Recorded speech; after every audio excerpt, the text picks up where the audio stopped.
सुबह की शुरुआत चाय बनाने से हुई। चाय में मैंने सोचा आज काली मिर्ची और लौंग डाल करके ये मसाला बना के, चाय मसाला, इसकी चाय पी जाए। तो मैंने फटाफट जो है ये सब कूट लिया और कूटने के बाद इसका पाउडर बनाया।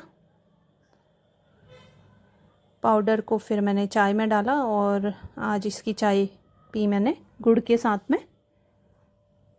जब तक बन के तैयार हुई तब तक मैंने सोचा आज क्या बनाया जाए। तो फिर मैंने सोचा सोयाबीन का जौला बनाया जाए, जो हमारे पहाड़ की स्पेशल डिशेज़ में आती है, मतलब हमारी पहाड़ी डिशेज़ हैं ये।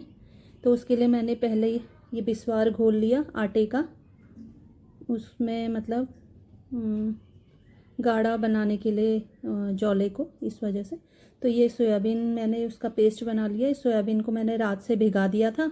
भिगाने के बाद उसको पीस लिया और पीसने के बाद फिर उसको मिक्सी में पीस लिया सुबह में, और पीस के ये बढ़िया सा इसका पेस्ट तैयार हो गया। प्रोटीन बहुत ज़्यादा होती है ना सोयाबीन में, तो ये सोयाबीन का मैं जौला बनाऊंगी भात के साथ में, और यही आज टिफ़िन में यही ले जाऊंगी। इसको मैंने अच्छे से आटे के साथ में घोल लिया, क्योंकि जब हम इसको पकाते हैं ना तो ये बिल्कुल पानी अलग और उसकी जो सोयाबीन का जो मोटा वो रहता है वो सब अलग अलग हो जाता है, मतलब पानी छोड़ देता है ना ये। तो इसलिए उसको आपस में एक दूसरे के साथ में मुलायम बनाए रखने के लिए इसमें आटा घोल लेते हैं थोड़ा सा। तो आटा घोल लिया और फिर इसमें मैंने ये हल्दी डाल दी, मिर्ची डाल दी, और ये एक तरह से बहुत कम ऑयल के साथ में इसको बनाते हैं।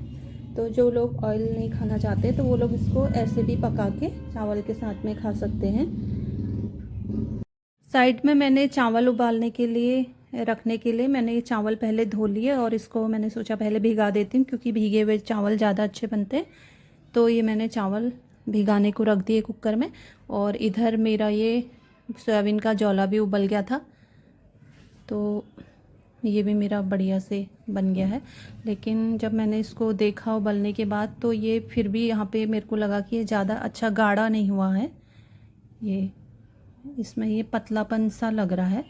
तो इसलिए फिर मैंने थोड़ा और आटा ले लिया। देखो ये बिल्कुल अलग छरछरा जैसा हो गया ना। फिर से मैंने थोड़ा आटा लिया और फिर इसको फिर से घोल के इसमें डाला, और जब इसको डाला तो उसको डालने के बाद फिर ये बढ़िया रहा।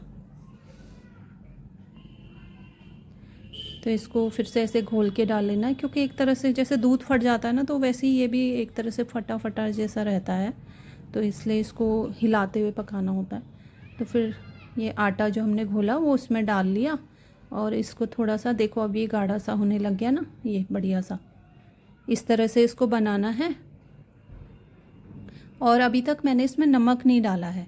ओके, अब ये पक जाएगा तो फिर उसके बाद लास्ट में इसमें नमक डालूँगी, वरना ये पहले फट जाता है ना, वरना इस वजह से इसमें नमक पहले नहीं डालते।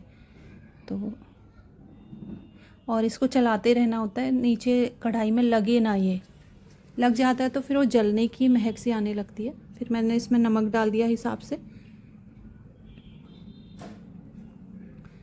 बस इसको ऐसे ही उबाल लेना है। तो आप लोगों ने देखा मैंने इसमें बिल्कुल भी ऑयल का इस्तेमाल नहीं कर रखा है और ऐसे ही बनाया है। तो ये भी एक तरीका है इसको बनाने का। फिर मैंने साइड में तड़के की तैयारी कर ली।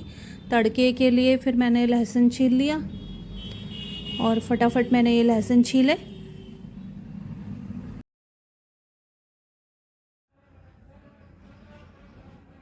साथ ही तब तक कुकर में चावल भीग चुके थे, तो मैंने उसको भी चावल यहाँ पे पकने के लिए रख दिए, और फटाफट से मैं लहसुन छीलने लगी, क्योंकि लहसुन बहुत छोटे छोटे से थे तो इसमें टाइम लग रहा था इसको छीलने में।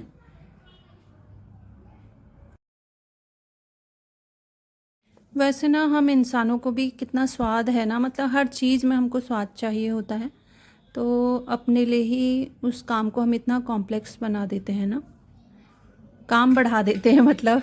नहीं तो ऐसे भी खाया जा सकता था वो। सीधे साधे जीरे का तड़का लगा देती, लेकिन देखो जीभ का स्वाद ही ऐसा है ना। तो वो सब भाई करना है, चाहे अकेले ही क्यों नहीं खाना है, पर काम पूरा होना है। और इधर मेरे कुकर में भी सीटी आ गई, और मैं अपना ये ट्राइपॉड लेकर के बाहर तड़के के लिए ये दून तोड़ने के लिए आ गई हूँ मैं। आप लोग देख रहे हो ट्राइपॉड भी साथ में ही चल रहा है। मतलब सुबह उठने के बाद यार बैटी बनाओ तो उसके बाद फिर खाना तो बनाना ही है ना। तो फिर साथ में फिर वीडियोग्राफी भी करनी पड़ती है, शूट भी करना ही पड़ता है। वो तो अच्छा है कि मैं सामने से आके नहीं बनाती, वरना फिर सजने धजने का भी बवाल नहीं होता। इधर मेरे चावल भी पक चुके हैं। अब ये मैंने फटाफट ये काट लिया है। इतनी मेरी स्पीड नहीं है, हाँ मैंने वीडियो की स्पीड बढ़ा रखी है वरना फिर आप लोग बोर नहीं हो जाओगे। और इधर मैंने तड़के के लिए रख लिया है अपना ये तड़के वाला, मैं गैस जला ली है और मैं इसमें डाल दूँगी सरसों का तेल, लगभग 2 चम्मच, छोटी चम्मच से मतलब। मेरी बॉटल देख रहे हो, वो भी शर्मा गई है बॉटल भी गर्मी से शर्मा गई है, इतनी गर्मी हो रही है। जीरा डाल दिया मैंने उसमें, ओके। और जीरे के साथ में ये मेरा आ गया, बताओ अब तो नाम भी पता होगा, जम्बू गंधरेनी। बड़ी अच्छी खुशबू आती है। याद रखना, अगर पहाड़ की ओर आप लोग कभी घूमने जाओ तो वहाँ से जम्बू गंधरेनी ज़रूर लेकर के आना, नैनीताल वगैरह से, ठीक है। और अगर गर्म पानी से होते हुए जाओ तो गर्म पानी में भी मिलता है, रानीखेत की ओर, वहाँ पे भी ये जम्बू गंधरेनी दुकानों में मिल जाएगा।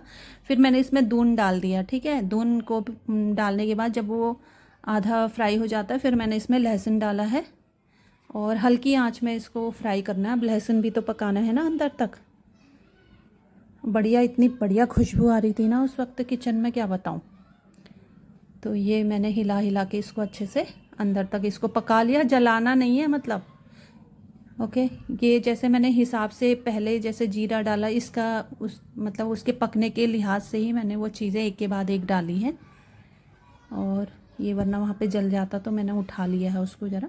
लहसुन नहीं तो नहीं पकता अच्छे से, जल जाता बाहर से। तो ये हो गया लगभग मेरा तड़का तैयार। और इस तड़के को मैं अब लूँगी और मैं डाल दूँगी इसको सोयाबीन के जौले में, ओके। मैं ना दाल बहुत कम खाती हूँ, दाल मेरे को पसंद नहीं है, तो मैं ऐसी ही चीज़ें बनाती रहती हूँ। जो भी हमारी पहाड़ी डिशेज़ है, चावल के साथ में ऐसे ही बनेगा, या फिर राजमा या फिर चढ़ंची, ऐसी चीज़ें ही बनाती हूँ। तो दाल मेरे वहाँ उसमें कीड़े ही पड़ते रहते हैं, मतलब इतना देर में बनती है वो कि ख़राब हो जाती है। ये मैंने अपना टिफ़िन भी रख लिया, आज टिफ़िन में यही ले जाना है, तो फिर ये मैंने टिफ़िन भी अपना फटाफट रख लिया। और क्योंकि मैंने इसमें लहसुन का तड़का लगा दिया था ना यार, मुझको याद ही नहीं रहा, तो फिर अब भगवान को भी कैसे वो लगाती। तो फिर मैंने भगवान को चावल और चीनी इसमें डाल के मीठे चावल का भोग लगाया, उसके लिए मैंने यही रख लिया। फिर